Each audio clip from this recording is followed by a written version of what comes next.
Hello hi students.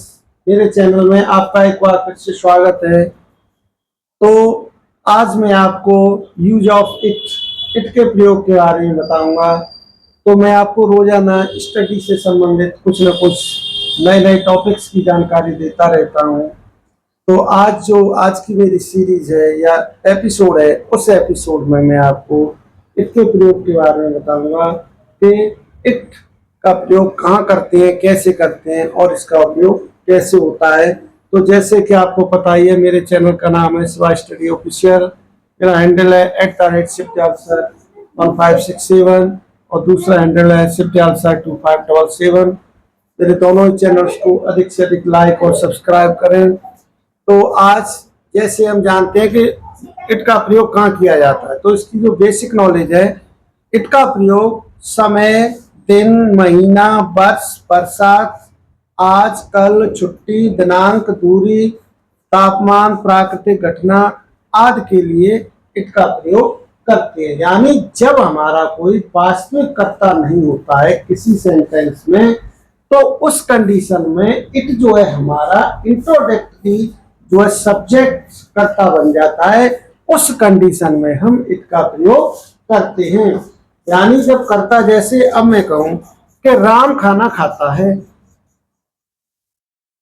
Ram खाना खाता है, तो यहां पर आप समझ ही रहे हैं, आप टेंस जानते हैं। तो राम क्या है? सब्जेक्ट है। खाता है क्या है? ये वर्ब है। और ये क्या है? खाना क्या है? ऑब्जेक्ट है। तो हमारा जो सारा जो सेंटेंसेज है वो सब्जेक्ट, वर्ब और ऑब्जेक्ट पर ही डिपेंड करता है।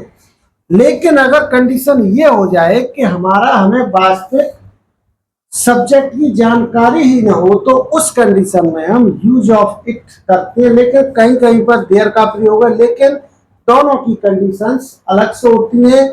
तो इन जो परिस्थितियों में हम इट का प्रयोग करेंगे, इनके अलावा अगर कोई दूसरी कंडीशंस आती हैं तो उसमें हम देयर का प्रयोग भी करते हैं। तो लेकिन आज जो हमें स्पेशली इट का प्रयोग के बारे में ही पढ़ते हैं। तो जैसे इसमें कोई सेंटेंस ले लेते हैं कि आज रविवार है, आज रविवार है, मान लिया मैंने। तो इसमें जो क्या है कि हमारा जो वास्तविक हमें समझ में नहीं आ रहा कि सब्जेक्ट क्या है।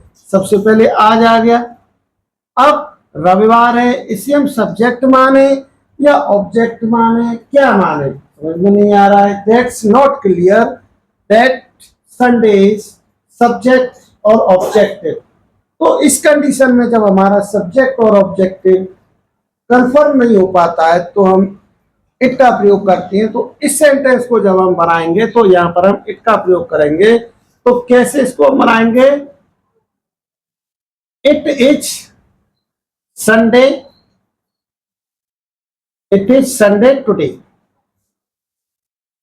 आज रविवार है, इट इज संडे टुडे। तो ये हमारा सेंटेंस हो गया। तो यहां पर हमारा जो इट है, ये इंट्रोडक्टरी जो हमारा सब्जेक्ट बन गया, यानी इंट्रोडक्शन कराता है, किसी चीज का परिचय करवाता है।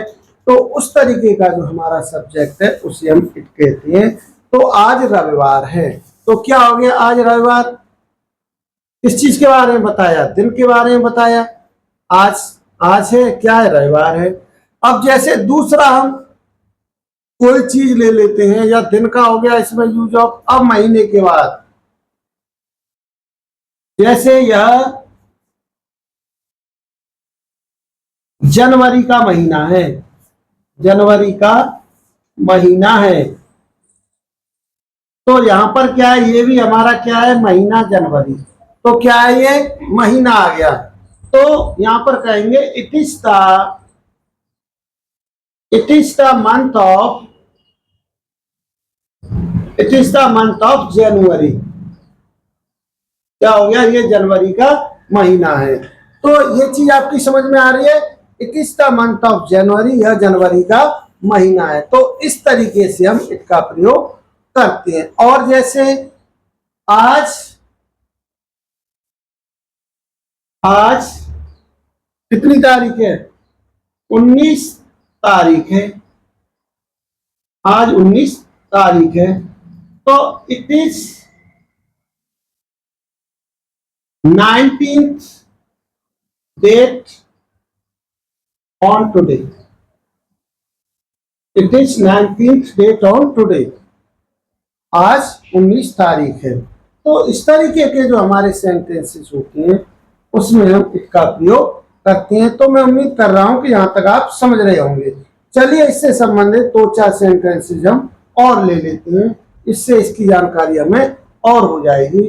तो मैं उम्मीद करता हूं कि ऐसे सेंटेंसेस आए तो आप उनको अच्छे से कवर करें, समझें और बताएं। तो चलिए आगे मैं और कुछ सेंटेंसेस ले लेता हूं कि वो सेंटेंसेस भी हमारे इससे ही संबंधित होंगे। तो डेली बेसिस में ये जो हमारे सेंटेंसेस है इनका उपयोग होता है। अगर इनको हमें आएगा तो हम डेली यूसेज में जो हमारी इंग्लिश है बोलने में आसानी हो जाएगी और हम आसानी से बोल पाएंगे। तो जैसे मैं अगला सेंटेंसेस ले लेता हूं कि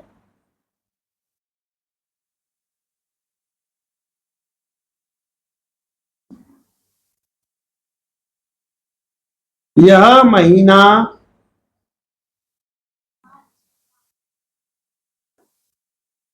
बारिश का है।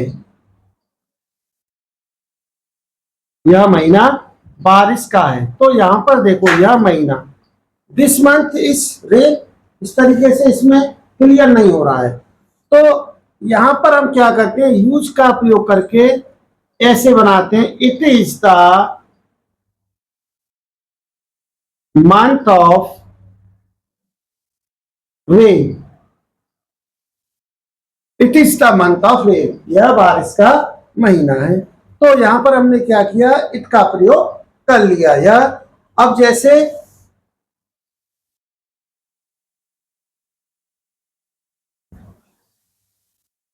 कल का तापमान, कल का तापमान बहुत अधिक था, बहुत अधिक था, कल का तापमान बहुत अधिक था। अब ये सेंटेंसेस हमारा हो गया। तो it was highest, it was highest the temperature of,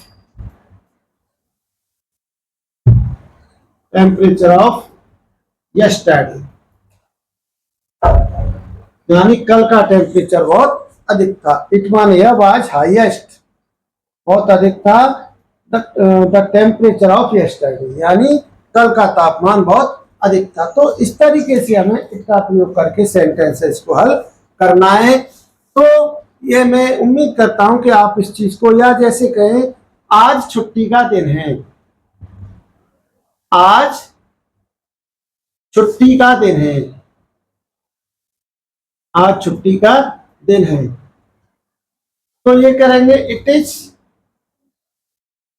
holiday, it is holiday today, आज छुट्टी है या आज छुट्टी का दिन है, या it is the day of holiday, ऐसे भी कर सकते हैं। इट इज हॉलीडे, छुट्टी का दिन है, टुडे आज, आज छुट्टी का दिन है। तो मैं उम्मीद कर सकता हूं कि आप जो है इसका प्रयोग समझ पा रहे होंगे। इस तरीके से अपने दैनिक बोलचाल में और डेली यूजेस के सेंटेंसेस है उसमें आप इसका प्रयोग करिए और अपनी वोकैबुलरी को सुधारिए और जो है आप इंग्लिश स्पीकिंग करना सीखिए। क्योंकि जब रोजाना आप छोटे छोटे सेंटेंसेस का इस तरीके से उपयोग करेंगे तो आप अच्छी इंग्लिश बोल पाएंगे। तो आज के लिए इतना ही काफी है और अगले नेक्स्ट एपिसोड में मैं एक नए टॉपिक के साथ आपसे मिलूंगा। तब तक के लिए बाय बाय।